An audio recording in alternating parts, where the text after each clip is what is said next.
नमस्कार, मी हर्षाली. हॅलो 24 तास या आपल्या खास कार्यक्रमात आपल्या सर्वांचं स्वागत. या कार्यक्रमात आपण विविध अर्थ, शिक्षण यांसारख्या विषयांवर चर्चा करत असतो आणि आजचा आपला विषय आहे डिझाइन क्रिएटिव्ह इंजिनिअरिंग मधलं करिअर. आणि यावर मार्गदर्शन करण्यासाठी आपल्या स्टुडिओमध्ये आलेले आहेत संतोष रासकर सर. सर, स्वागत आहे तुमचं. नमस्कार. नमस्कार. संतोष रासकर यांच्याबद्दल थोडक्यात जाणून घेऊयात. संतोष रासकर हे सृजन कॉलेज ऑफ डिझाईनचे संस्थापक आणि कार्यकारी संचालक आहेत. डिझाइनगिरी या पुस्तकाचं लेखनही त्यांनी केलेलं आहे. जगातील पहिले 3D ऐतिहासिक चरित्र शिवतेज संभाजीचे ते लेखक दिग्दर्शक आहेत. ते गेली 30 वर्ष शिक्षण क्षेत्रात कार्यरत आहेत आणि 18 वर्षांपासून डिझाईन शिक्षण आणि डिझाईन माध्यम आणि तंत्रज्ञान यावर संशोधनपूरक काम देखील त्यांनी केलेलं आहे. तर आजच्या विषयाला आपण सुरुवात करण्याआधी प्रेक्षकांना सगळ्यांनाच वाटतं की 10वी 12वी नंतर आपण कोणत्या क्षेत्रात करिअर करावं आणि करिअर निवडताना आपण कोणत्या गोष्टी जिथे जास्त संधी आहेत त्या कशा पद्धतीने निवडायच्या यापासून आपण सुरुवात करणार आहोत. तर सर, तुमचा पण असा अर्थात आग्रह असतो की शिक्षण पूर्ण झाल्यानंतर ज्या क्षेत्रात जास्त संधी अवेलेबल आहेत त्यातच आपण करावं आणि जिद्दीने करावं. तर आता डिझाईन क्षेत्रामध्ये सुद्धा करिअरच्या बऱ्याच संधी आहेत, तर त्यामागे काय कारण आहे आणि या ओव्हरऑल बद्दल तुम्हाला काय वाटतं या क्षेत्राबद्दल? एक तर सगळ्यात पहिल्यांदा आपण एक समजून घेऊयात की आपण आता नॅशनल एज्युकेशन पॉलिसी 2020 बद्दल बोलतो, ऐकतो. मग त्याच्या अगोदरच्या एज्युकेशन पॉलिसीज काय होत्या? तर सगळ्यात पहिल्यांदा समजून घ्यावं लागेल की आपल्याला सुरुवातीच्या काळामध्ये भारत म्हणून औद्योगिक प्रगती करायची होती. ही प्रगती करत असताना आपल्याला स्वाभाविकपणे सायन्समधून इंजिनियर्स आणि कॉमर्स याचं विजन घेऊन आपली एज्युकेशन पॉलिसी बनवली गेली, कारण आपल्याला औद्योगिक प्रगती करायची होती. पण स्वाभाविकपणे गेल्या या 60-70 वर्षाच्या सगळ्या प्रवासामध्ये आपण इंजिनियर आणि कॉमर्स म्हणजे सायन्स आणि कॉमर्स एज्युकेशनमधनं इतकी निर्मिती केली त्या सगळ्या प्रोफेशन्समधल्या लोकांची की आज आपल्याला दिसतं की त्याच्यात एक प्रचंड मोठा फुगवटा तयार झाला आहे. पण त्याच्याच दुसऱ्या बाजूला अशी काही क्षेत्र आपण दुर्लक्षित ठेवली की ज्याकडं आपण कधी करिअर म्हणून पाहिलं नाही. त्यापैकी डिझाईन हे सगळ्यात प्रॉमिनंट सेक्टर म्हणू शकतो. स्वाभाविकपणे डिझाईनसारख्या क्षेत्रामध्ये पोकळी निर्माण झाली आहे. आता तुम्हाला ठरवावं लागेल की माझं शिक्षण 4 वर्षानंतर 3 वर्षानंतर जेव्हा पूर्ण होणार आहे तेव्हा मी करिअर म्हणून काय निवडलं पाहिजे. कारण 3 वर्षानंतर शिक्षण पूर्ण झाल्यानंतर जिथं फुगवटा आहे म्हणजे जिथं मागणी कमी आहे आणि सप्लाय जास्त आहे अशा क्षेत्रात तुम्हाला रोजगाराची खात्री मिळेल का? ज्या ठिकाणी मागणी जास्त आहे आणि सप्लाय कमी आहे अशा क्षेत्रात रोजगाराची संधी जास्त मिळेल. त्यामुळे निश्चितच डिझाईनमध्ये तुम्हाला रोजगाराची संधी चांगली मिळणार आहे. एक दुसरा सगळ्यात महत्त्वाचा मुद्दा म्हणजे मागच्या काळातही म्हणजे आपल्याकडे डिझाईन एज्युकेशन नव्हतं असं नाही आहे, पण त्या डिझाईन एज्युकेशनचा आपण उपयोग म्हणून काय केला सुरुवातीच्या काळामध्ये? तर केवळ ATD GD आर्ट करणे आणि चित्रकला शिक्षक होणे. काही अपवाद वगळले तर मोठ्या प्रमाणात आपल्याकडच्या कलेच्या शिक्षणाचं स्वरूप हेच होतं की ATD GD आर्ट करा आणि कलेचा शिक्षक व्हा. तिसरी सगळ्यात मोठी भीती आपल्यासमोर जी निर्माण झालेली आहे ती आर्टिफिशियल इंटेलिजन्सच्या रूपामध्ये. अनेकांच्या मनामध्ये आर्टिफिशियल इंटेलिजन्सविषयी काही समज असतील, गैरसमज असतील, पण एक समजून घेतलं पाहिजे आपण की आर्टिफिशियल इंटेलिजन्स फक्त बौद्धिक क्षमता ज्या आहेत माणसाच्या त्या ठिकाणी उपयोगाचे येणार आहे. क्रिएटिव्ह क्षमतांमध्ये आर्टिफिशियल इंटेलिजन्स फार काही करू शकणार नाही. त्यामुळे भविष्यातल्या सगळ्या करिअरच्या संधी ज्या आहेत त्या क्रिएटिव्ह थिंकिंगशी रिलेटेड, क्रिएटिव्ह ॲबिलिटीशी रिलेटेड, क्रिएटिव्ह स्किलशी रिलेटेड असतील. अशी अनेक कारणं मी तुम्हाला सांगू शकतो, म्हणजे हा एपिसोड कमी पडेल. त्यामुळं मला असं वाटतं की येणाऱ्या काळामध्ये ह्या सगळ्या म्हणजे एकीकडं फुगवटा झालेलं क्षेत्र आणि एकीकडं पोकळी असलेलं क्षेत्र, त्यामुळे डिझाईनमध्ये खूप करिअरच्या संधी निश्चित असतील. अगदीच सर. तर प्रेक्षकांना डिझाईन केवळ सौंदर्यासाठी नसतं तर ती जगाची गरज आहे. त्यामुळे डिझाईन कोणत्या अर्थाने जगाची गरज आहे असं म्हटलं जातं, तर याविषयी आता सरच तुम्हाला स्पष्ट करतील. पण डिझाईन सगळ्यात महत्त्वाचं म्हणजे डिझाईनचा संबंध माणसाच्या प्रगतीच्या मुळाशी. जेवढे काही इनोव्हेशन्स करायचे आहेत, नाविन्याचा जेवढा काही ध्यास घेतला जातो त्याच्या सुरुवातीला डिझाईन येतं, मग सायन्स येतं. प्रत्येक शास्त्राला डिझाईनची गरज आहे. एक म्हणजे अगदी भाषाशास्त्रापासून तर अनेक ठिकाणी. त्यामुळं कम्प्युटरच्या नव्या शोधानंतर डिझायनिंगच्या अनेक शाखा आपल्याला दिसतात. म्हणजे ॲटोमोबाईल डिझाईनपासून तर तुम्हाला सर्व प्रकारच्या एज्युकेशन इंडस्ट्री असेल, मेडिकल इंडस्ट्री असेल, आर्किटेक्चरल इंडस्ट्री असेल, या सगळ्या इंडस्ट्रीमध्ये डिझाईनचा प्रभावीपणे वापर होतो. याच्या पलीकडं डिजिटल जगामध्ये UI UXच्या रूपाने, वेब डिझाईनच्या रूपानं किंवा ॲनिमेशन असेल, व्हिज्युअल इफेक्ट असेल किंवा तुम्हाला ग्राफिक्स असेल, या अनेक पर्यायातनं डिझाईनच्या अनेक संधी आज उपलब्ध होतात. म्हणजे कमर्शियल डिझायनिंग हा सुरुवातीपासून असलेला प्रकार आहे, परंतु त्याचा आता कम्युनिकेशन डिझाईनच्या इतकं परिवर्तन झालं. तर ते सगळ्याचा जर आपण विचार केला तर डिझाईन हे माणसाच्या प्रत्येक बाबीमध्ये, जीवनातल्या प्रत्येक बाबीमध्ये जोडलेलं आहे. प्रत्येक व्यवसायाची गरज आहे. स्वाभाविकपणे यात रोजगाराच्या प्रचंड संधी आहे. मनोरंजन असो, शिक्षण असो, आरोग्य असो, बांधकाम असो, वाहन उद्योग असो, सगळ्या उद्योगांमध्ये डिझाईन कोणत्या ना कोणत्या प्रकारात वापरलं जातं. त्यामुळे डिझाईनचं म्हणजे थोडक्यात परत अशा प्रश्नांची उत्तरं थोडक्यात नाहीत होणार. बरोबर. आणि सर आता सगळ्यात महत्त्वाचा प्रश्न की डिझाईन क्षेत्रात करिअर करण्यासाठी नेमकी काय पात्रता असावी किंवा कोण हे करू शकतं? डिझाईन क्षेत्रातलं करिअर करण्यासाठी म्हणजे मला स्वतःला असं वाटतं की बाबा कोणत्याही क्षेत्रात करिअर करण्यासाठी एकच पात्रता लागते, प्रचंड जिद्दीनं मेहनत करण्याची तयारी. ही जर पात्रता तुमच्यामध्ये असेल तर तुम्ही डिझाईनचं करिअर निश्चित करू शकता. डिझाईन क्षेत्रातलं करिअर करण्यासाठी मी सायन्सच केलं पाहिजे, मी कॉमर्सच केलं पाहिजे, आर्ट्सच केलं पाहिजे, किंवा मी 12वी नंतर केलं पाहिजे का 10वी नंतर केलं पाहिजे, असं काही नाही आहे. आणि व्यक्तिगत अनेकांचा हा एक समज आहे छोटासा की माझी चित्रकला चांगली असेल तरच मी डिझाईन क्षेत्रात करिअर करू शकतो. मला याचं खूप जबाबदारीनं खंडन करावंसं वाटतं. कारण आता कम्प्युटर असेल किंवा इतर तंत्रज्ञान असतील, या सगळ्या तंत्रज्ञानामुळं डिझाईन करत असताना तुम्हाला ड्रॉइंग स्किल्स लागतील, नाही असं नाही आहे, पण ते नसले तरी डिझाईन टेक्नॉलॉजीमध्ये तुम्ही तुमचं करिअर चांगलं करू शकता. जगातल्या अनेक प्रगत देशांमध्ये तुम्हाला विश्वास बसणार नाही किंवा पटणार नाही, डिझायनिंगच्या इंजिनिअरिंग शाखा आहेत. स्टेम ब्रँचमध्ये अमेरिकेतल्या अनेक विद्यापीठांमध्ये स्टेम ब्रँचमध्ये डिझाईन कन्सिडर केलं जातं. त्यामुळे डिझाईन इंजिनिअरिंग पण आहे, आर्ट पण आहे, सर्वच शाखांमध्ये ते टच होतं. त्यामुळं प्रत्येकाला हे करिअर करण्यासाठी सोपं आहे असं मला वाटतं. म्हणजे यामध्ये कोणतीच अट नाही आहे इन शॉर्ट, है ना? तर डिझाईन क्षेत्रातील शिक्षण निश्चित कशा प्रकारे केलं पाहिजे जेणेकरून त्याचा करिअर घडवण्यासाठी उपयोग होईल? डिझाईनचं शिक्षण म्हणजे मुळात शिक्षण ही एक सायंटिफिक प्रोसेस आहे.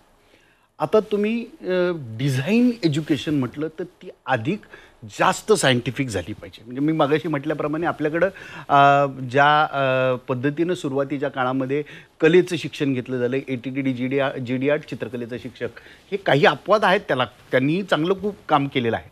परंतु सामान्यपणे कलेच्या क्षेत्राच्या बाबतीत तोच दृष्टिकोन होता. परंतु आता आपल्याला बदलावं लागेल. कलेचं शिक्षण घेत असताना सगळ्यात पहिल्यांदा तुमचं फाउंडेशन तुम्ही चांगलं केलं पाहिजे, ज्याच्यामध्ये तुमचा कलात्मक दृष्टिकोन, कलात्मक विचार करण्याची क्षमता, क्रिएटिव्ह क्षमता, नाविन्याचा ध्यास, अशी काही कौशल्य तुमची पहिल्यांदा विकसित झाली पाहिजे. त्यानंतर दुसरी सगळ्यात महत्त्वाची गोष्ट आहे की तुम्ही जेव्हा आर्टिस्ट तयार होता तेव्हा फक्त आर्टिस्ट होऊन भागणार नाही, तर तुम्हाला प्रोफेशनल आर्टिस्ट बनावं लागेल. म्हणजे प्रोफेशनल आर्टिस्ट तोच असतो ज्याला प्रॉब्लेम सॉल्विंग करता येतं. प्रोफेशनल आर्टिस्ट तोच असू शकतो ज्याच्यामध्ये टीचिंग ॲबिलिटी आहे. प्रोफेशनल आर्टिस्ट तोच असू शकतो की ज्याला लोकांच्या कम्फर्टचा विचार करता येतो. अशा अनेक गोष्टींचा विचार जर केला आणि ती क्षमता तुम्हाला तुमच्या शिक्षण करत असताना मिळाली तर तुमचं करिअर जास्त चांगलं म्हणजे रॉकेटच्या स्पीडनी पुढे जाऊ शकतं. अगदीच. तर प्रेक्षकांना तुम्हाला माहिती आहे का, सृजन कॉलेज ऑफ डिझाईन आणि सावित्रीबाई फुले पुणे विद्यापीठाचे डिपार्टमेंट ऑफ टेक्नॉलॉजी असा मिळून एक नवीन अभ्यासक्रम आता सुरू झालेला आहे. तर याबद्दल आपल्याला सर सांगतील. सर, याबद्दल थोडं सविस्तरमध्ये सांगाल? BSc क्रिएटिव्ह मीडिया सायन्स हा अभ्यासक्रम पुणे विद्यापीठाचं डिपार्टमेंट ऑफ टेक्नॉलॉजी आणि सृजन कॉलेज एकत्र येऊन चालवतात. या अभ्यासक्रमाचं सगळ्यात मोठं वैशिष्ट्य असं आहे की याच्यामध्ये क्रिएटिव्हिटी आहे. मीडिया जे आज तुम्ही मोबाईलची स्क्रीन घ्या, TVची स्क्रीन घ्या, कम्प्युटरची स्क्रीन घ्या, या स्क्रीनवर जे दिसणारे ते सगळं मीडिया आहे. त्या मीडियाचा विचार आहे. आणि सायन्स असल्यामुळे या ठिकाणी टेक्नॉलॉजी म्हणजे इंजिनिअरिंगचा विचार केलेला आहे. असा हा एक चांगलाच अत्यंत म्हणजे ज्याच्यामध्ये तुम्हाला क्रिएटिव्ह क्षेत्रामध्ये आणि उद्या वाटलं तर इंजिनिअरिंगचं IT कम्प्युटरशी रिलेटेड इंजिनिअरिंगमधलं काम करता येईल असा एक अभ्यासक्रम तयार केलेला आहे. हा अभ्यासक्रम एकूण 4 वर्षाचा अभ्यासक्रम आहे आणि याचं सगळ्यात मोठं वैशिष्ट्य की ज्या अभ्यासक्रमातनं तुम्हाला मल्टिपल म्हणजे एका अभ्यासक्रमात तुम्हाला कमीत कमी 72 वेगवेगळ्या प्रकारच्या रोजगाराच्या आणि व्यवसायाच्या संधी मिळतील. म्हणजे नॉर्मल एज्युकेशनमध्ये तुम्ही काय करता, तुम्ही ज्या प्रकारचं शिक्षण घेता त्या प्रकारचा जॉब शोधू शकता. म्हणजे मी मेकॅनिकल इंजिनियर झालो तर मला मेकॅनिकल इंजिनियर, पण ह्या डिग्रीमध्ये एकूण 72 प्रकार इतक्या म्हणजे त्याची यादी माझ्या डिझाईनगिरी पुस्तकामध्ये मी अशा डिझाईन क्षेत्रातल्या कोणकोणते करिअरच्या संधी निर्माण होतील त्याचा उल्लेख केलेला आहे. इथे मी सांगत बसत नाही, परंतु सविस्तर जर विचार केला तर असा रोजगाराच्या 72 प्रकारच्या संधी एकाच कोर्समध्ये असाव्यात, असं कोर्स मला नाही वाटत की दुसरीकडं कुठं सापडेल. दुसरं सगळ्यात महत्त्वाचं, या अभ्यासक्रमाचा सगळे क्रेडिट जे आहेत ते जगातल्या ज्या टॉप नॉचच्या युनिव्हर्सिटीज आहेत त्या युनिव्हर्सिटीबरोबर मॅच केलेले आहेत. त्यामुळं काय की आम्ही काही असाही प्रयत्न केला, याही वर्षी आमची काही मुलं US ला चाललेली आहेत पुढच्या शिक्षणासाठी. तर हे क्रेडिट्स घेऊन माझे विद्यार्थी अमेरिकेतल्या विद्यार्थ्यांना विद्यापीठांमध्ये ॲप्लिकेशन करतील आणि निश्चित जसं यावर्षी काही विद्यार्थ्यांना शिष्यवृत्ती मिळालेली आहे तिकडे शिकण्यासाठी तिकडच्या विद्यापीठांची, हे विद्यार्थी तिकडच्या विद्यापीठात जाऊन अनुसंधान आणि संशोधन डिझाईनच्या याच्यावर काम करतील. आणि जसं आपण पहिल्या एज्युकेशन पॉलिसीमध्ये इंजिनिअरिंग वेगवेगळ्या शाखामध्ये आपण संशोधन केलं आणि एक आपलं अस्तित्व निर्माण केलं जगामध्ये की आमच्याकडं ही ताकद आहे, मेडिकल क्षेत्रामध्ये आपण केलं, तसं डिझाईनच्या क्षेत्रामध्ये फार नाही केलेलं आपण काम, पण इथून पुढं रिसर्च करणारी पिढी या कोर्समधनं निश्चित जनरेट होईल हा मी 100% विश्वास व्यक्त करतो. अगदीच. तर सर, या व्यतिरिक्त सृजन कॉलेज ऑफ डिझाईनमध्ये इतर कोणते अभ्यासक्रम आहेत, त्याविषयी पण आपल्या प्रेक्षकांना थोडं सविस्तरमध्ये सांगाल?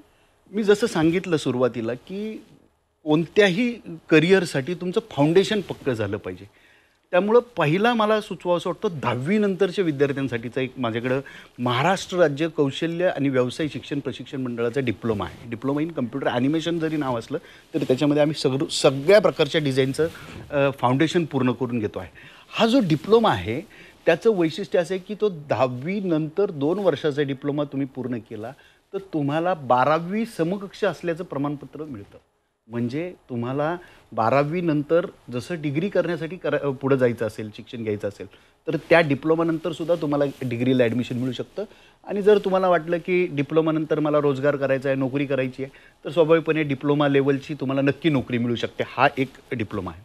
याच्या व्यतिरिक्त कम्युनिकेशन डिझाईन असेल, UI UX असेल, ॲनिमेशन असेल, व्हिज्युअल इफेक्ट्स असेल, ग्राफिक्स असेल, अशा डिझायनिंगच्या अनेक शाखांमध्ये काम करता येतील अशी बियोग degree in digital media animation आहे. यशवंतराव चव्हाण महाराष्ट्र विद्यापीठाची BSc degree in media graphics and ॲनिमेशनची डिग्री आहे. इतरही काही पुणे विद्यापीठाचे मान्यताप्राप्त सर्टिफिकेट आणि डिप्लोमा कोर्सेस आपल्या कॉलेजमध्ये उपलब्ध आहेत. मी प्रेक्षकांना फक्त विनंती करेल की तुम्ही जरूर आमच्या सृजन.in SRAJN.in या वेबसाईटवर जाऊन तुम्ही भेट द्या. तिथं सगळ्या अभ्यासक्रमाची सविस्तर माहिती दिली आहे, ती पहा. अगदीच. तर प्रेक्षकांनो, आमची ही जी चर्चा आहे ती अशीच चालू राहील. इथे आपण एक छोटासा ब्रेक घेऊया आणि लगेच परत येऊया. ब्रेक नंतर आपल्या सर्वांचं पुन्हा एकदा स्वागत. डिझाईन क्रिएटिव्ह इंजिनिअरिंगमधलं करिअर या विषयावर ब्रेकवर जाण्यापूर्वी आपण चर्चा करत होतो आणि संतोष रासकर सर यावर आपल्याला मार्गदर्शन करत होते. पुन्हा एकदा आपण विषयाकडे वळूयात. तर सर, आता हा कार्यक्रम जे आपले प्रेक्षक पाहत आहेत त्यांच्यामध्ये बट ऑब्वियस विद्यार्थी पालक सर्वजण असतील, तर त्यांना पण हे करिअरचं कन्फ्युजन असेलच. तर तुम्हाला त्यांना महत्त्वपूर्ण सल्ला सविस्तरमध्ये काय द्यायचा? सगळ्यात महत्त्वाचं आपण एक लक्षात घेतलं पाहिजे की 10वी किंवा 12वी नंतरचं आपण जे शिक्षण घेतो ते निश्चित आपण आपल्या मुलाचं भवितव्य घडावं, करिअर घडावं म्हणून विद्यार्थी घेतात आणि पालकही त्यांना शिक्षणाला पाठवतात. त्यामुळं आपण करिअर फोकस्ड एज्युकेशन हे घेतलं पाहिजे. आता हे करत असताना मला स्वतःला जे वाटतं किंवा मी माझ्या आयुष्यात जे अनुभवलं ते मी मांडणार आहे की नॉर्मली आजकालच्या पिढीमध्ये किंवा आजकालच्या जनरेशनमध्ये मला आवडतं ते करिअर करू द्या किंवा मला जे जमेल माझा ॲप्टिट्यूड बघू द्यात. मला याच्या व्यतिरिक्त सांगावंसं वाटतं की अरे, तुम्हाला जर ते करिअर निवडायचं आहे, जर तुम्हाला एखादी अशी गोष्ट आवडत असेल की जी गोष्ट केल्यानंतर 4 वर्षानंतर तुमचं शिक्षण जेव्हा पूर्ण होणार आहे तेव्हा रोजगाराच्या किती संधी निर्माण असतील? 10च नोकऱ्यांच्या संधी उपलब्ध असतील आणि शिकलेल्या विद्यार्थ्यांची संख्या 100 असेल त्या क्षेत्रात, तर कसं होईल? त्यामुळं सगळ्यात पहिल्यांदा आवड किंवा क्षमता याच्यापेक्षा जिद्दीच्या जोरावर करिअर केलं पाहिजे. म्हणजे ती जिद्द जर असेल तर तुमचं करिअर कोणत्याही क्षेत्रामध्ये होऊ शकतं. म्हणजे मी पालकांना आग्रहाने एक गोष्ट सांगतो की अनेकदा पालकही विद्यार्थ्यांना सांगतात की नाही नाही आमच्या अनुभवातनं आम्ही क्षेत्र सांगतोय तेच करायचं, किंवा विद्यार्थी पालकांसमोर हट्ट धरतात. पण एक निश्चित संधी असलेल्या क्षेत्रात करिअर करा, कारण बाकी सर्व गोष्टी जिद्द असेल तर बाकी सर्व गोष्टी निश्चित गौण ठरतात. दुसरी सगळ्यात महत्त्वाची गोष्ट, डिझाईनकडं पाहण्याचा दृष्टिकोन बदलला पाहिजे.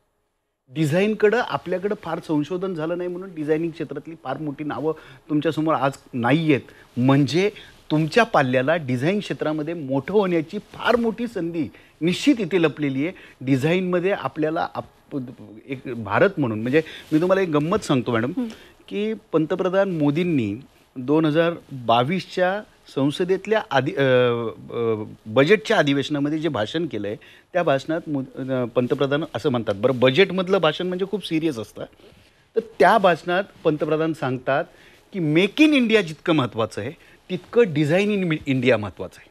म्हणजे आपल्या देशामध्ये आपल्याला आता डिझाईन करणारी, डिझाईनच्या माध्यमातून इनोव्हेशन करणारी, रिसर्च करणारी पिढी घडवली पाहिजे आणि त्यांना रोजगार म्हणून तर चांगली संधी मिळणारच आहे.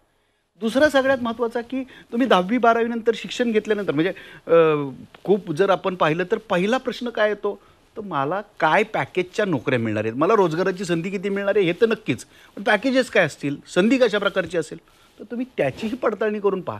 मी म्हणजे तुम्ही आता अनेक प्रकारच्या वेबसाईटवर, पोर्टल्सवर तुम्हाला सॅलरी कंपॅरिझन म्हणून, म्हणजे ज्या काही प्लेसमेंट कंपन्यांचे वेबसाईट्स आहेत त्याच्यावर सॅलरी कंपॅरिझनचे पोर्टल्स सॅलरी कंपॅरिझनचे ऑप्शन पाहायला मिळतात. तुम्ही करा बरं कंपेअर. आणि मी तुम्हाला निश्चित चॅलेंज करून सांगतो की तुम्हाला या ठिकाणी डिझाईन क्षेत्रातले जेवढ्या करिअरच्या संधी आहेत, रोजगाराच्या संधी आहेत, तिथं तुम्हाला सर्वात जास्त पॅकेजेस डिझाईनमध्ये दिसतील कम्पेअर टू अदर. मग तुम्ही फ्रेशर्सचेही बघा आणि अनुभवी लोकांचे सुद्धा बघा, भारतातलेही बघा आणि जगातलेही बघा, सगळं पाहता येतं त्या ठिकाणी. त्यामुळं तुम्हाला त्या ठिकाणी इतक्या प्रचंड रोजगाराच्या संधी मिळू शकतात. आणि त्यामुळं तुम्ही अजिबातच डिझाईनच्या क्षेत्रात करिअर आहे का ही मनात शंका ठेवू नका, असं मला पालकांना, विद्यार्थ्यांना कळकळीची विनंती करावीशी वाटते. कारण अनेकदा हा समज, म्हणजे गेल्या 70 वर्षात आपण त्याच्याकडं त्याच दृष्टिकोनातून पाहिलेलं आहे. डिझाईन आपल्यासाठी काय आहे, तर चित्रकलेचा शिक्षक बनणं, किंवा जास्तीत जास्त काहीतरी साईनबोर्ड बनवणारा, किंवा पोस्टर्स बनवणारा, किंवा पेंटिंग करणारा, पोर्ट्रेट आणि जास्त फार चांगलं करिअर म्हणजे एखाद्या ॲडव्हर्टायझिंग कंपनीमध्ये आर्टिस्ट म्हणून काम. त्याच्या पलीकडं आहे हो आता जग फार बदलतं आहे. त्यामुळं सगळ्यांना विनंती आहे की ही तुमची जी दृष्टिकोन आहे तो दृष्टिकोन बदला. ह्याच पालक आणि विद्यार्थ्यांना माझा कळकळीचा संदेश म्हणा, विनंती म्हणा असेल. अगदीच. सर, जाता जाता अगदी थोडक्यात सृजन कॉलेजविषयी आणखी काही सांगू शकाल आपल्या प्रेक्षकांना?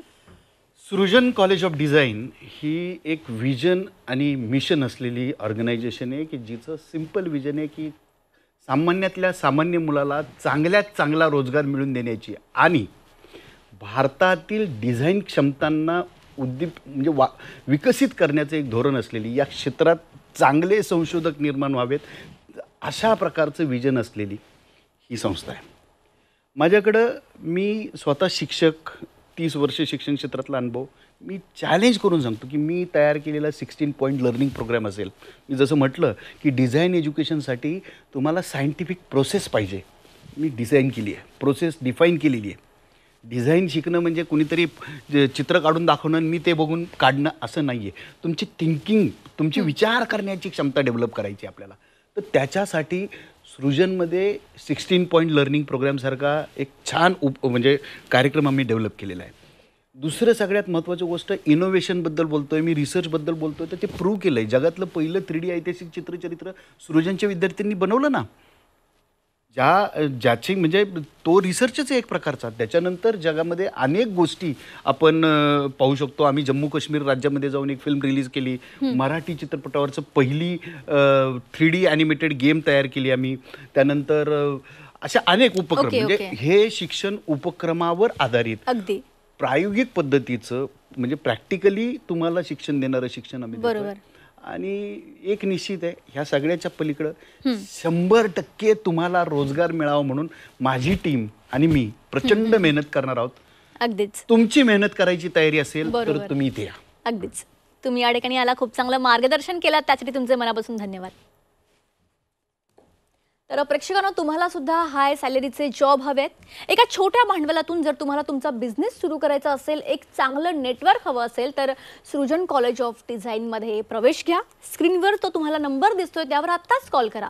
इथून शिकलेले अनेक विद्यार्थी आज चांगल्या पदावर, चांगल्या पॅकेजवर जॉब करतात आणि आजच्या जगात टिकण्यासाठी एक चांगलं पॅकेज असणं खूप गरजेचं आहे. कारण जॉब तर भरपूर मिळतील, पण एक चांगल्या पॅकेजचा जॉब मिळणं खूप आता सध्या काळाची गरज आहे. त्यामुळे तुम्हाला स्क्रीनवर जो नंबर दिसतोय त्यावर आत्ताच संपर्क करा. कार्यक्रमात आता वेळ झाली इथेच थांबण्याची. ताज्या बातम्यांकरिता पाहत रहा झी 24 तास.